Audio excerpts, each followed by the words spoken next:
Shalom, Korah, Parashat Korah. Bien, Parashat Korah fait suite à Shelach Lecha. Shelach Lecha se termine par le passage qui nous enjoint de mettre les 4 franges sur les 4 coins de nos habits. C'est tzitzit, ועשו להם ציצית על 4 כנפות. Sibidem. La Torah nous enjoint de mettre des tzitziot. Et ces tzitziot sont en laine. La plupart sont en laine blanche et un cordon.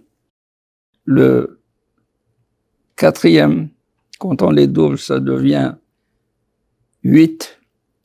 Et donc, le cordon bleu devient 2 cordons bleus.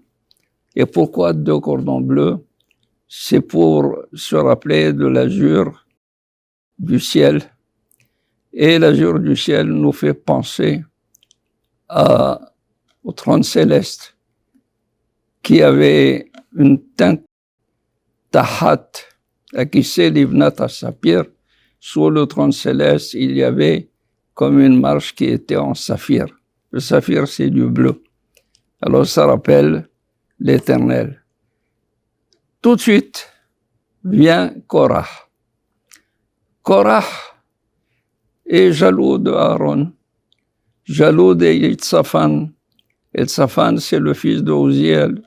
Uziel est l'oncle le plus jeune de Korah.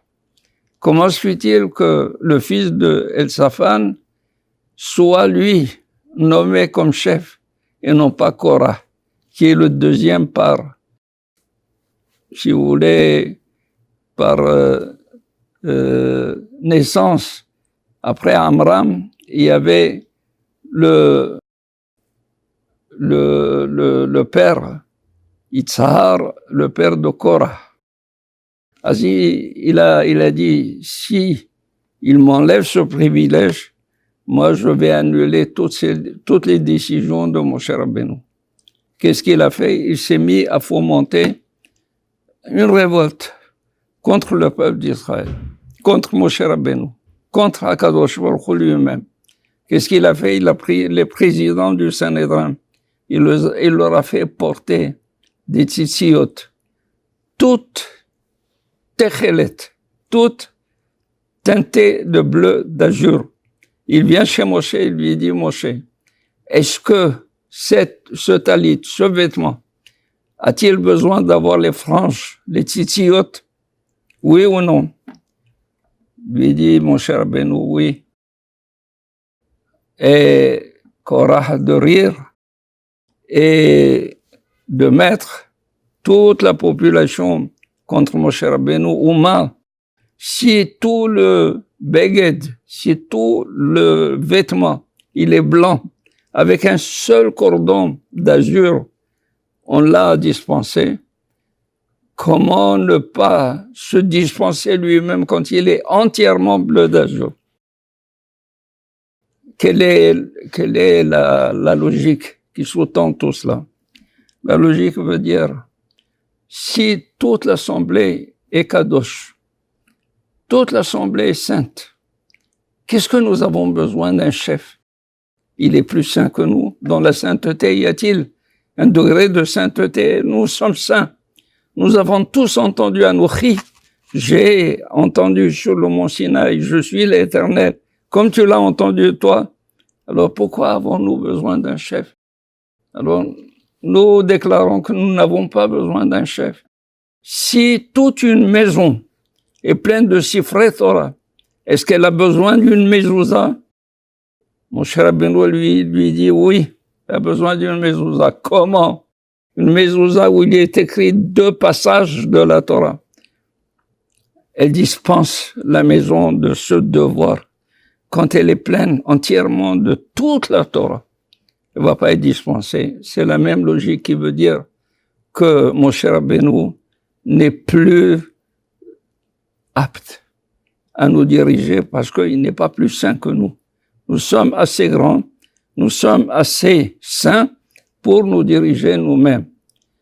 Alors, savez-vous qu'est-ce qui est arrivé? Que le soleil et la lune sont montés vers Akadosh Baruch Hu. Ils lui ont dit à Akadosh Baruch Hu, si tu ne rends pas justice à Moshe Rabbeinu, nous, on cesse d'éclairer et de servir le monde. Akadosh Baruch Hu, il leur a envoyé des flèches. Il leur a dit, descendez, servez. Parce que quand il s'est agi de mon honneur, de mon respect à moi, pendant que tout le monde se prosternait devant la lune et devant le soleil, vous n'avez pas du tout protesté. Mais pour Moshe, le fils d'Amram, vous avez protesté. Alors vous descendez, vous devez servir.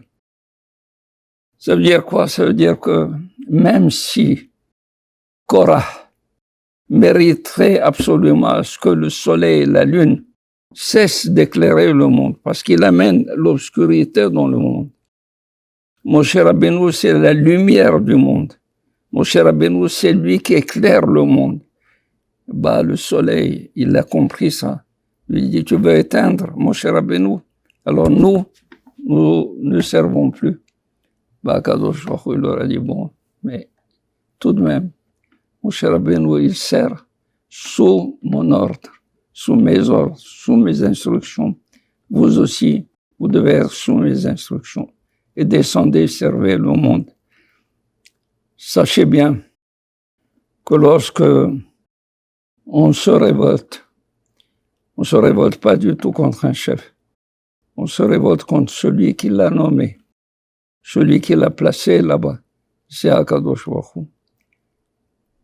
Et Moshe Rabbeinu lui-même leur a dit, si vous pouvez changer le jour en nuit et la nuit en jour, alors en ce moment, vous pouvez aussi dire que Korah et son assemblée peuvent diriger le peuple d'Israël. C'est impossible. Alors, essayons de réfléchir à cela et Shabbat Shalom.